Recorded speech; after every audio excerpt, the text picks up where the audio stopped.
शरणागत दीनार्थ परित्राण परायणे सर्वस्यार्ति हरे देवी नारायणि नमोस्तुते। विद्योद्दाम समप्रभां मृगपतिं स्कंदस्थितां भीषणां कन्याभिगर्भालखेटविलसत् दस्ताविरासेवितां हस्तै चक्रगदाशिखेटविशिखां चापं गुणं तर्जनीं बिभ्राणमनलात्मिकां शशिधरां दुर्गां त्रिनेत्रां भजे। तो धनु राशि वालों के लिए 17 तारीख का दिन बहुत विशेष बनता दिखाई दे रहा है। एक तो इस दिन तिथि क्षय हो रही है और साथ में 17 तारीख को जब बृहस्पति बदलेंगे वो क्षय तिथि में बदलेंगे और वो अस्त हो जाएंगे। अब ये 12 वर्ष बाद बृहस्पति महाराज उच्च के होकर बने थे और ऐसे में बदलते ही अपना एक सूतक पातक उन्होंने दिखाया, धन की आम व्यवस्थाओं को ठीक करने का जरूर प्रयास किया होगा। और वो बदलते जब रास्ते पे गाड़ी आ रही थी ऐसे में आते आते ही लड़खड़ा गई और सूर्य ने अपना रास्ता जो पथ परिवर्तन किया, राशि परिवर्तन किया, उसमें बृहस्पति महाराज को अस्त कर दिया। अब ये बृहस्पति आने वाले 25 दिन तक अस्त रहेंगे, 10 अगस्त तक अस्त रहते दिखाई दे रहे हैं। ऐसे में ये बृहस्पति का अस्त होना आपकी राशि के दृष्टिकोण से समझ लीजिए आपकी हिम्मत को तोड़ने वाला काम बना सकता है। बने बनाए काम बृहस्पति ने आपको प्रबल इच्छा, प्रबल हिम्मत को बहुत साथ देने का प्रयास किया था। इमोशनल पॉइंट ऑफ व्यू से कई बातें ऐसी हो सकती हैं जो दिल पर चोट लग रही थी, लेकिन फिर भी बनाए बनाए ऐसी स्थिति थी कि आप कोशिश ये कर सकते थे कि बिना जो भी होता है ना, हिम्मत मर्दा जो होता है विश्व स्तर पर, वहाँ उसका भी परमात्मा भी कहीं ना कहीं साथ देने के योग बना सकता है। तो यहाँ हिम्मत जो है जवाब दिखाई दे सकती है। चिंता मत कीजिए, बहुत लंबा समय नहीं है। उच्च के बृहस्पति हैं अस्त अवस्था में, लेकिन फिर भी अपनी चाल में चल रहे हैं। तो हिम्मत को बनाए रखना बहुत ज़रूरी है। उम्मीद बनाए रखो, बृहस्पति 25 दिन में फिर उदय होके आ जाएंगे। लेकिन उस समय भी यदि आप उपाय कर लें, ज्योतिष का यही प्रभाव है कि आप समझें कि जब ग्रह की ताकत कमज़ोर हो गई तो उसके लिए उपाय कर लीजिए, मंत्र जप कर लीजिए, कुछ दान कर दीजिए, कुछ औषधि का उपयोग कर लीजिए। औषधि क्या है? इसकी औषधि है पीली चीज़ें, विशेष तौर पर पीली हल्दी। ये हल्दी का उपयोग नित्यपति करने का प्रयास कीजिए, हल्दी वाले जल से स्नान करने का प्रयास करें, हल्दी का तिलक अपने माथे पे लगाने का प्रयास करें। हो सके तो पीले वस्त्र जो है वो किसी मंदिर में जाकर हनुमान जी को या गणेश जी को अर्पित करने का प्रयास कीजिए। माँ भगवती गुप्त नवरात्र चल रहे हैं, अपनी श्रद्धा के अनुसार से भगवती दुर्गा के मंदिर में जाकर माँ पीताम्बरा को पीले वस्त्र अर्पित करने का प्रयास करो ना। आपकी राशि के दृष्टिकोण से इससे श्रेष्ठ उपाय नहीं हो सकता। गुप्त नवरात्रि चल रही है और पीले वस्त्र भगवान को अर्पित करने का प्रयास कीजिए, देखिएगा कहीं ना कहीं स्थिति परिवर्तन की तरफ अवश्य जाएंगी और कहीं ना कहीं आपको लाभ देने की स्थिति बन सकती है। इस वक्त ये कुछ खास बातें ध्यान रखने का प्रयास कीजिएगा, नहीं तो बृहस्पति क्या करेगा, इनकम के फ्लो को कहीं ना कहीं अंकुश लगाने की योग बना देगा। और साथ साथ कहीं ना कहीं आपकी राशि के दृष्टिकोण से आप समझो कुछ बड़ा सौदा होने जा रहा है। शनि महाराज अपने खेल को पूरा आरंभ करते दिखाई दे रहे हैं। बृहस्पति बदलकर शनि पर दृष्टि डाल रखे थे, अब शनि खुली छूट हो गई। शनि को ज्ञान का देवता बृहस्पति जब वो ताकत उनके ऊपर लगाते हैं तो कहीं ना कहीं थोड़ा कंट्रोल में आ जाते हैं। ढैया चल रही है, अब शनि अपना खेल करने वाले हैं पूरी तरह से। तो उनको कंट्रोल करने के लिए शनि स्तोत्र का पाठ नित्यपति करें, सुंदरकांड का पाठ अपने लिए करिए, करवाइए। ये आपके लिए बहुत ज़रूरी है, क्योंकि हनुमान जी जो हैं वो हर प्रकार से आपकी रक्षा करने का योग बना सकते हैं। कि कुछ उपाय हैं, इनको करेंगे तो कहीं ना कहीं स्थिति आप कंट्रोल करने के योग अवश्य बना पाएंगे। इसके साथ भी बहुत सारे और उपाय हैं, उनको भी समझिए। तो 17 जुलाई को ये बृहस्पति का जो परिवर्तन होने जा रहा है, बृहस्पति महाराज सूर्य के बिल्कुल सन्निकट आने के कारण से अस्त हो गए हैं। और ये बृहस्पति का अस्त होना एक तरह से जो आप हमारे सबसे ज़्यादा ज्ञानवान ग्रह जो है इस पूरे सौरमंडल के अंदर जो बृहस्पति है वही हमारे कई बार कहा जाता है इस सौरमंडल का विशेष तौर पर सबसे शक्ति संपन्न ग्रह माना जाता है और संपूर्ण ज्योतिष के अंदर बृहस्पति का सबसे इम्पोर्टेंट स्थान माना जाता है। यदि देखें तो मध्य की धुरी यही है पूरे के पूरे सौरमंडल का ग्रह नक्षत्र ज्योतिष के दृष्टिकोण से, और वही अस्त होने जा रहे हैं। सूर्य अपने उच्च राशि में 12 वर्ष बाद यहाँ विराजमान हुए और जब अस्त होने का योग बनाए तो कैसे में कोशिश ये करनी चाहिए कि बृहस्पति के अस्त होने में कई बार कई प्रकार के नुकसान, ज्ञान का, बृहस्पति किसका प्रतीक है, ज्ञान का प्रतीक है, सात्विकता का प्रतीक है, शुभता का प्रतीक है। और ऐसे में कई बार कई चीज़ों में बृहस्पति के अस्त होने से बने बनाए काम कई बार रुकने के योग बन जाते हैं। कई बार उम्मीद बृहस्पति अभी 1.5 महीने पहले बदले और ऐसे में 1.5 महीने पहले बदलने से नई उम्मीदों को जगाने का प्रयास किया और बदलते ही सूर्य ने अपने पास आकर अपने उस बड़े बल के कारण से सूर्य के प्रकाश को भी कहीं न बृहस्पति के प्रकाश को कहीं ना कहीं अस्त कर दिया। तो अब बृहस्पति जब अस्त हो गए, अब अस्त का मतलब क्या होता क्या है कि आप मान के चलें कि जब सूर्य क्षितिज से सूर्य जब अस्त हो रहे होते हैं, जब देखिए अस्त हो जाते हैं तो आकाश में क्या होता है, अंधेरा छा जाता है। अंधेरा छा जाता है तो जो सूर्य के जो बाकी जो ग्रह हैं वो कहीं ना कहीं तारों के रूप में टिमटिमाते दिखाई देते हैं। और सूर्य जब पृथ्वी जब घूम के जाती है दूसरी तरफ से, जब जहाँ प्रकाश होता है सूर्य का, वहाँ सब चीज़ें उस प्रकाश के आगे लोप हो जाती हैं। और जो जो सूर्य के बहुत सन्निकट ग्रह हैं, यानी आप इस वक्त देखें जब सूर्य उदय हो रहा होगा तो बृहस्पति उसके बहुत सन्निकट है, तो वो आकाश मंडल में दिखना बंद हो जाएगा। तो अब उस ग्रह को अस्त बोल दिया जाता है, यानी उसका प्रभाव शून्य हो गया। ज्योतिष गणनाओं में कहा जाता है कि उसका प्रभाव शून्य हो गया, वो वास्तविक तौर पर अपना प्रभाव पूरी तरह से नहीं करेगा। अब जिन कुंडलियों में बृहस्पति का शुभ प्रभाव पड़ रहा था वो भी शुभ लोप हो गया, और कहीं कुंडलियों में योगा योग बनते हुए व्यक्ति के लिए बृहस्पति का अशुभ प्रभाव कुंडली में बन रहा था तो वह अशुभ प्रभाव भी कई प्रकार से कम हो जाएगा।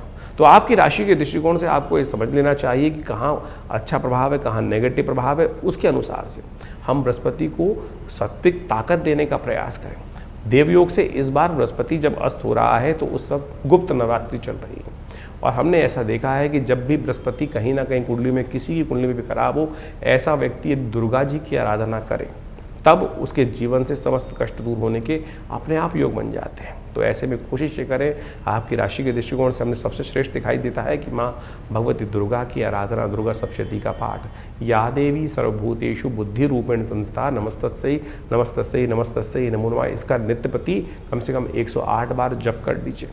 हो सके तो पीली चीज़ों का दान करने का प्रयास करें, माँ भगवती के मंदिर में जाकर उनको पीले वस्त्र अर्पित करने का प्रयास करें। और सबसे श्रेष्ठ रहेगा कि नित्य प्रति आप एक काम और करने का प्रयास करें। ये हल्दी की गांठ आपको मिलेंगी, इस हल्दी की गांठ से जो जल में डालकर उसको विशेष तौर पर हल्दी युक्त जल बनाकर फिर उससे स्नान भी नित्य प्रति कर लीजिए। ऐसे में ये बृहस्पति का अस्त होने का प्रभाव आप सत्य देखेंगे कि बहुत कम हो गया। तो इसका नित्य प्रति इस प्रकार से उपाय करने का प्रयास कीजिए और देखिएगा कहीं ना कहीं बृहस्पति का नेगेटिव प्रभाव जो है, बहुत छोटे छोटे उपाय बताएं। बृहस्पति का मंत्र है ओम ग्रांग ग्रीं ग्रौंग से गुरुवे नमः, इस मंत्र का नित्य प्रति जप करने का प्रयास कीजिए, बहुत सुंदर रहेगा, आपके कष्टों को दूर करने का योग बनाता रहेगा। तो इस प्रकार से ग्रहों का प्रभाव आपने बहुत डिटेल में हमने आपको समझाने का प्रयास किया। दिन पर दिन ग्रहों का परिवर्तन किस प्रकार से हो रहा है। देखिए ज्योतिष के दृष्टिकोण से कई प्रकार की पद्धतियां हमारे ज्योतिष विज्ञान में बताई गई हैं, कई प्रकार की कुंडलियां बनती हैं, चंद्र कुंडली, सूर्य कुंडली, लग्न कुंडली, कारकान, शांत कारक, इसके बाद षोडश वर्ग इत्यादि विभिन्न प्रकार की, वो बहुत ही मायने रखती हैं। कई लोगों के अंदर ये बात हमारे इस कार्यक्रम को सुनकर लगेगा कि केवल हम ज्योतिष को राशियों के अनुसार से ही बांट रहे हैं, लेकिन जन साधारण के समक्ष रखने के लिए ज्योतिष की राशि का एक प्रभाव जो है वो आपके समक्ष हमने रखा है। लेकिन पूर्णतः ज्योतिष को समझने के लिए, आपकी जन्मपत्री को, आपके जीवन की दिनचर्या को समझने के लिए पूरा चार्ट चाहिए, पूरी डिटेल चाहिए, जन्म का समय चाहिए, डिटेल्स चाहिए। और यदि उसके अनुसार से, ज्योतिष की गणनाओं के अनुसार से जीवन को देखा जाए तो बहुत कुछ सही समय पर हम सही चीज़ों को जान सकते हैं और जीवन में परिवर्तन लाने का मार्ग बहुत सुंदर बना सकते हैं। जीवन में होने वाली घटनाओं का कहीं ना कहीं ग्रहों के अनुसार से समझ, जो वो संबंध है, ग्रहों के साथ जो संबंध रहता है उसको अच्छे से समझ लेना चाहिए। देखिए बड़े भाग्य मानुष तन पावा, बड़े भाग्य से मानुष तन मिलता है और उसमें हम इन विडंबनाओं में फंसे रहते हैं कि क्या परेशानी। ज्योतिष का आविष्कार, ज्योतिष के सृजन इसीलिए किया गया है कि समय, बड़े भाग्य मानुष तन पावा कि एक बार जन्म मिला है और उसको हम ठीक सही से जो अपने पूर्व जन्म में कृत्य कर्म है उनसे बचते हुए, उन दुष्कर्मों से बचते हुए शुभ कर्म की तरफ कब कौन सा कर्म कैसे करना है, टाइम बर्बाद ना हो, जिससे समय बर्बाद ना हो, उस चीज़ को समझकर कार्य करने का हमें प्रयास करना चाहिए। इसलिए ज्योतिष का ज्ञान अवश्य लेने का प्रयास करना चाहिए। भविष्य में कब कौन से मोड़ पर किस प्रकार का जीवन में कार्य हमारे समक्ष आने वाला है, कौन सा कर्म कहाँ किस प्रकार से आएगा और दुष्कर्म से बचने के लिए किस प्रकार का कर्म हम कर लें तो कैसे भार कट सकता है, ये ज्योतिष की ग्रह गणना बहुत आसानी से हमें बता सकती है। तो इसके अनुसार से आप सोचें, समय समय पर हम विभिन्न प्रकार के कर्म करते हैं, उससे जीवन में दुर्भाग्य सौभाग्य में परिवर्तित हो जाता है। जैसे आजकल गुप्त नवरात्रे चल रहे हैं, गुप्त नवरात्रों में कहा जाता है माँ भगवती दुर्गा की आराधना यदि श्रद्धा के साथ कर ली जाए, ना कोई ज़्यादा ड्रामेबाजी करने की ज़रूरत नहीं, ना शो ऑफ करने की ज़रूरत है, क्या ना कोई बहुत बड़ा दिखावा करने की ज़रूरत, चुपचाप माँ भगवती के मंत्रों का जिस प्रकार से अनुष्ठान शास्त्र में वर्णित है, दुर्गा सप्तशती का सतचंडी, सहस्रचंडी, साधारण पाठ, जो भी आपकी श्रद्धा के अनुसार से, आपके विश्वास के अनुसार से, आपकी सामर्थ्य के अनुसार से आप कर सकते हैं, उसको अवश्य करने का प्रयास करना चाहिए। जीवन में बड़े बड़े कष्ट कट जाते हैं, बहुत बढ़िया जीवन में घटना घट जाती हैं। बहुत सारे लोग समय समय पर जीवन में आते रहते हैं, समय में देखते रहते हैं, कष्ट जीवन में आ रहे हैं, विवाह नहीं हो रहा है लोगों का, बहुत सारे कष्ट देखने को मिले। अभी कुछ दिन पहले कई लोग आश्रम पे आते ही रहते हैं, बहुत सारे, एक ऐसा ही केस आया हमारे पास में ही थे, करीब 20-30 साल से जानते थे, उनके कोई रिश्तेदार थे, वो आए, जीवन जन्म पत्री देखने को मिला। जन्म पत्री में कुछ भी ऐसा दोष दिखाई नहीं दे रहा था, लेकिन उनकी वार्तालाप से लगा कि उनके स्वप्न में बार बार उनके पूर्वज कहीं ना कहीं उनको दिखाई दे रहे हैं। तो हमने कहा एक काम करें, गायत्री का आप जप करें, गायत्री का 1.25 लाख जप करें, अनुष्ठान करें, गायत्री का 1.25 लाख जप कर कर अपने पितरों के निवृत्ति के लिए, जो कहा जाता है कि ऋण मुक्ति के लिए ये कार्य में सबसे श्रेष्ठ है, उसको करें।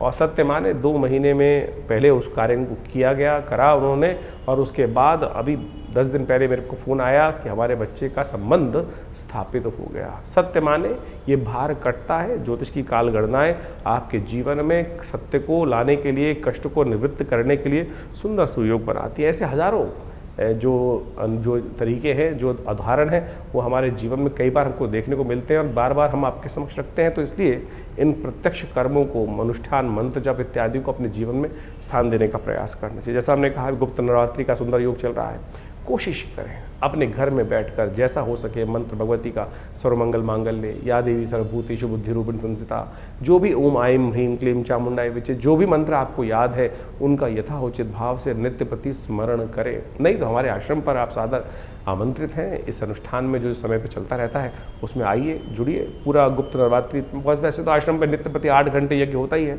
हर रविवार को सामूहिक यज्ञ भी होता है, लेकिन समय समय पर जो ये बड़े बड़े उत्सव आते हैं, गुप्त नवरात्रि, शारदीय नवरात्रि, चैत्री नवरात्रि, और उसके अलावा अभी सावन का सुंदर सुयोग आने वाला है, इसमें नित्य प्रति रुद्राभिषेक का कार्यक्रम रहेगा, शतचंडी का अभी सुंदर कार्यक्रम चल ही रहा है इन गुप्त नवरात्रियों में। कोशिश ये करें माँ भगवती दुर्गा के सानिध्य में बैठकर, माँ भगवती की चमत्कारिक श्री विग्रह के सानिध्य में बैठकर इन यज्ञों का लाभ लें। यज्ञ जो है संसार का सर्वश्रेष्ठ कर्म है, यज्ञो वै श्रेष्ठतम कर्म। और आज हमारे मंदिरों से दुर्भाग्य है, इस बात को कहते हुए मुझे बड़ा अजीब लगता है कि लोगों ने हमारे अपने मंदिरों में हमने यज्ञ को शून्य कर दिया, और यज्ञ को केवल कुछ लोगों ने तो ऐसा कर दिया जहाँ यज्ञ होता है कि क्या आर्य समाज। अरे सनातन पद्धति में ऐसी कोई चीज़ है जो नहीं है। लोगों ने, विभिन्न मतों ने, विभिन्न पंथों ने एक छोटी छोटी भाग सनातन का लेकर अपना बना लिया और उसको इस प्रकार से उपस्थित करने का प्रयास किया। सनातन पद्धति में यज्ञ का भगवती कोई भी कहा जाता है, कोई भी मंत्र अनुष्ठान है, यदि कोई भी आप कुछ भी कर रहे हैं, चाहे आप नग भी धारण कर रहे हैं, चाहे कोई यंत्र रख रहे हैं अपने पास, यदि उसमें मंत्र जप यज्ञ इत्यादि का कर्म नहीं किया गया है तो वो निष्फल होगा, कार्य करेगा ही नहीं।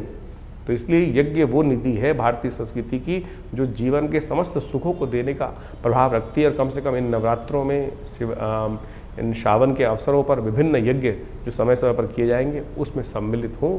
माँ भगवती की कृपा से आपके कष्ट दूर होने के अद्भुत योग स्वयं आप बना सकते हैं। और हमने इन सब विधानों को बहुत सारी अपनी पुस्तकों के माध्यम से जगह जगह बताया भी है, तो आप उन पुस्तकों को पढ़ सकते हैं और अपनी समस्याओं का निदान भी जान सकते हैं। आश्रम से प्रकाशित विभिन्न पुस्तकें जो आपको दिखाई जा रही हैं, उन सब में आप कोशिश ये करें, पढ़ें, उन सबको समझें और आश्रम में भाग ले सकते हैं विभिन्न कार्यक्रमों में। आपका धन्यवाद।